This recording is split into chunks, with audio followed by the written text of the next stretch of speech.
उस दिन ऑफिस का माहौल कुछ अलग था। वही ऑफिस जहां अहाना की मेहनत की मिसालें दी जाती थी, आज वही जगह उसके लिए सवालों का कटघरा बन चुकी थी। अहाना, जो हमेशा अपनी ईमानदारी, सादगी और काम के प्रति समर्पण के लिए जानी जाती थी, आज सबकी निगाहों के बीच खड़ी थी। उसका चेहरा शांत था, लेकिन आंखों में गहरी बेचैनी साफ झलक रही थी। उसके सामने गोपाल, रूपा और आशीष खड़े थे। तीनों के चेहरों पर एक अजीब सी आत्मसंतुष्टि थी, जैसे उन्होंने कोई जंग जीत ली हो।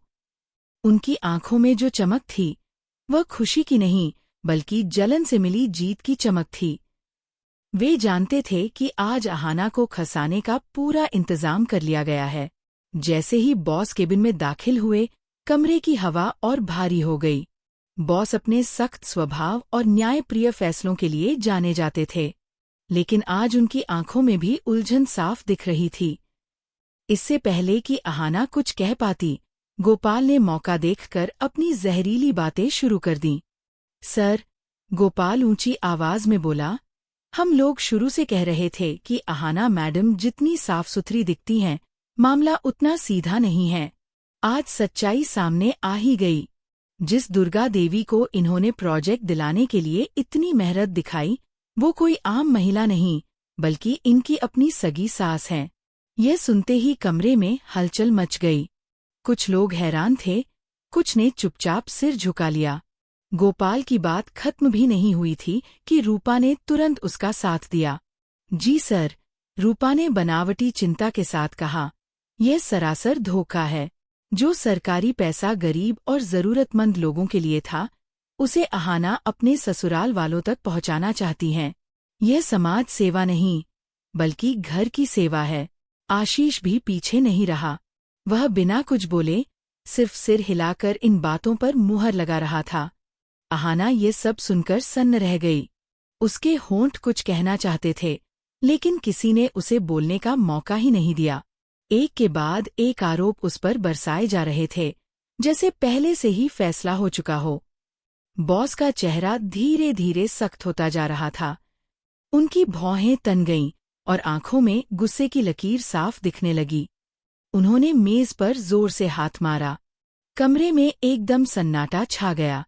अहाना, बॉस भारी आवाज में बोले, मुझे लंबी चौड़ी सफाई नहीं चाहिए। बस एक सीधा सा जवाब दो। क्या दुर्गा देवी और उनके लोग तुम्हारे परिवार से हैं? हाँ या ना? यह सवाल किसी तीर की तरह अहाना के दिल में चुभ गया। वह चाहती तो नजरें झुका सकती थी, चुप रह सकती थी, लेकिन उसकी परवरिश ने उसे सिखाया था कि सच से भागना उसकी आदत नहीं है। अहाना ने सीधा सिर उठाया। उसकी आंखों में डर नहीं, बल्कि आत्मसम्मान की चमक थी। उसने शांत लेकिन मजबूत आवाज में कहा, जी सर, वे मेरा परिवार हैं। कमरे में फिर से फुसफुसाहट शुरू हो गई। गोपाल और रूपा एक दूसरे की तरफ देखकर हल्की मुस्कान दबाने लगे। उन्हें लगा कि अहाना ने खुद ही अपने लिए मुसीबत खड़ी कर ली है। लेकिन अहाना यहीं नहीं रुकी। उसने आगे कहा, लेकिन मैंने उन्हें इसलिए नहीं चुना क्योंकि वे मेरे अपने हैं।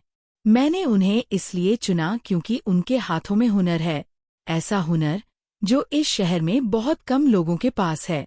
मैंने उनकी गरीबी देखी है, उनका संघर्ष देखा है और उनकी मेहनत को करीब से महसूस किया है। मेरा मकसद सिर्फ एक था, उनकी जिंदगी को बेहतर बनाना। अहाना की बातों में सच्चाई थी, लेकिन उस वक्त कमरे में मौजूद लोग सच्चाई सुनने के लिए तैयार नहीं थे। अभी अहाना अपनी बात पूरी भी नहीं कर पाई थी कि अचानक बाहर से तेज सायरन की आवाज गूंज उठी। पुलिस की गाड़ियों का शोर पूरे ऑफिस में फैल गया। लोग अपनी कुर्सियों से उठ खड़े हुए। किसी को समझ नहीं आ रहा था कि अचानक पुलिस क्यों आ गई। बॉस खुद हैरान थे। उन्होंने तो पुलिस को फोन नहीं किया था। तभी गोपाल के चेहरे पर एक कुटिल मुस्कान फैल गई। वह आगे बढ़ा और बोला, सर, मैंने एक जिम्मेदार नागरिक होने का फर्ज निभाया है। सरकारी फंड के साथ खिलवाड़ एक गंभीर अपराध है, इसलिए मैंने खुद पुलिस को सूचना दे दी। इतना सुनते ही अहाना का दिल बैठ गया। उसे समझ आ गया कि यह सिर्फ आरोप नहीं, बल्कि पहले से रची गई साजिश है। दरवाज़ा खुला और पुलिस इंस्पेक्टर अंदर आया। उसकी नज़र सीधे अहाना पर जाकर ठहर गई। हमें फ्रॉड की शिकायत मिली है, इंस्पेक्टर ने औपचारिक लहजे में कहा, और हमें अहाना जी को पूछताछ के लिए हिरासत में लेना होगा। बॉस गुस्से और भ्रम में इतने उलझे थे कि उन्होंने पुलिस को रोकने की कोशिश तक नहीं की। अहाना की आंखों में आंसू थे, लेकिन वे कमजोरी के नहीं थे। वे उस भरोसे के टूटने के आंसू थे जो उसने अपने बॉस और इस सिस्टम पर किया था। जब पुलिस अहाना को बाहर ले जा रही थी, तब गोपाल और रूपा के चेहरे पर दबाई हुई हंसी साफ दिखाई दे रही थी। और अहाना, वह खामोशी से सब सहते हुए बाहर चली गई, ये जाने बिना कि ये कहानी यहीं खत्म नहीं होने वाली। अहाना के जाते ही पूरा ऑफिस किसी श्मशान की तरह खामोश हो गया। कुछ देर पहले जहां कानाफूसी और आरोपों की गूंज थी, वहां अब अजीब सा सन्नाटा पसरा हुआ था। कुर्सियों पर बैठे लोग एक दूसरे का चेहरा देखने से बच रहे थे। किसी में इतनी हिम्मत नहीं थी कि वह बोले कि जो हुआ वह गलत था। बॉस अपने केबिन में अकेले खड़े थे। उनका गुस्सा अब धीरे धीरे थकान और उलझन में बदल रहा था। उन्हें बार बार अहाना की आंखें याद आ रही थीं। वह नजरें जिनमें डर नहीं था, बल्कि भरोसा था। वही भरोसा जिसे उन्होंने बिना पूरी सच्चाई जाने तोड़ दिया था। उनकी नज़र अचानक मेज के एक कोने पर रखी मिट्टी की उस मूर्ति पर पड़ी। वही मूर्ति जिसे कुछ दिन पहले दुर्गा देवी और गांव की महिलाओं ने अपने हाथों से बनाकर उन्हें भेंट की थी। बॉस ने उसे उठाया। वह कोई कीमती धातु की नहीं थी, लेकिन उसमें जान थी। उंगलियों से मूर्ति की बारीक नक्काशी को छूते ही उन्हें उन महिलाओं के चेहरे याद आ गए, पसीने से तर, मगर आंखों में उम्मीद लिए हुए। बॉस का दिल जोर जोर से धड़कने लगा। इतनी सच्ची कला में झूठ कैसे हो सकता है? यह सवाल उनके मन में बार बार गूंज रहा था। उन्हें अहाना की बातें याद आने लगीं। गरीबी, मेहनत, हुनर और जिंदगी बदलने का सपना। क्या कोई लड़की जो इतनी साफ सोच रखती हो, सच में धोखा कर सकती है?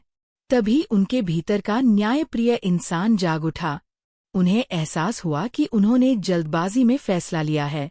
गुस्सा अब किसी और की तरफ मुड़ चुका था। गोपाल, बॉस ने इंटरकॉम उठाया और सख्त आवाज में बोले, गोपाल, अभी के अभी मेरे केबिन में आओ। गोपाल पूरे आत्मविश्वास के साथ केबिन में दाखिल हुआ। उसकी चाल में घमंड था, चेहरे पर बनावटी मासूमियत। उसे लग रहा था कि आज उसकी तारीफ होगी, शायद प्रमोशन की बात भी हो जाए। लेकिन जैसे ही बॉस की नज़र उस पर पड़ी, माहौल बदल गया। तुमने पुलिस बुलाने की हिम्मत कैसे की? बॉस गरजे। क्या इस ऑफिस में कोई नियम कायदा नहीं है? क्या मैं यहाँ सिर्फ नाम का बॉस हूँ? गोपाल के चेहरे का रंग उड़ गया। सर, मैंने तो बस। वह अपनी बात पूरी भी नहीं कर पाया। बस क्या? बॉस ने बात काट दी। तुम्हें किसने अधिकार दिया कि बिना मुझसे पूछे ऐसा बड़ा कदम उठाओ? ये तुम्हारी जिम्मेदारी नहीं थी। यह साफ साफ मेरी अवहेलना है। गोपाल हकलाने लगा। उसके पास कोई ठोस जवाब नहीं था। अब उसकी चालाकी बॉस के सामने बेनकाब हो रही थी। बॉस को अब पूरा यकीन हो चुका था कि यह भ्रष्टाचार का मामला नहीं, बल्कि गोपाल की निजी जलन और बदले की भावना थी। अहाना की बढ़ती तारीफें, उसका सम्मान और उसका काम, सब कुछ गोपाल को अंदर ही अंदर जला रहा था। बॉस की आंखों के सामने फिर से दुर्गा देवी और गांव की औरतों की तस्वीर घूम गई। वे महिलाएं